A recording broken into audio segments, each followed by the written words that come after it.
The suspect shows hypocritical emotions in front of investigation officers amidst lies and exhibitions of fake crying and his false show of emotions.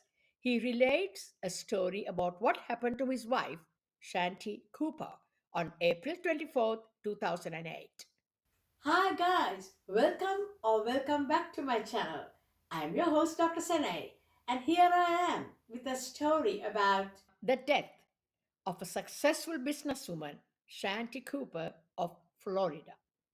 Her husband, 49-year-old Dave Tronnes, and Shanti had met in 2013 on Match.com.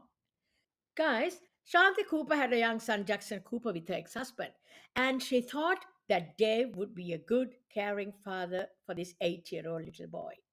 She was around 38 when they married in 2017. Now, guys, I need to tell you that Shanti Cooper was a smart businesswoman. I could not find information on Dave's area of employment other than the fact that he had been totally obsessed with renovating their house. The house renovations took a long time and the house was becoming unlivable. The couple and the child had to move into the garage apartment. Shanti ran her business out of this apartment while Dave would oversee the renovations. Dave had paid more than 600,000 cash for the house but had put it in the trust with his mother and never added Shanti to the deed. Guys, this shows what an unreliable, vile man he must have been. Shanti paid for all the renovations, and the renovations were costing over $250,000. The renovations suddenly came to a standstill, and it was then that the renovation obsessed Dave called Keith Ory a house renovator. Ory appears on the reality TV show Zombie House Flipping. Dave was ready, guys, to have his demolished house, the shell as Ori called it, featured on the reality TV show.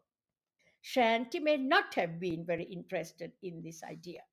The proposition of going on a reality show was not her idea. Dave had been very keen on this. On April 24th, 2018, Dave Tronnes called 911 claiming his wife Shanti had lost her life in her bathtub. 8-year-old little Jackson was at school at the time. Shanti's $15,000 diamond ring had vanished, and therefore it seemed like a robbery. David claimed to have been out jogging.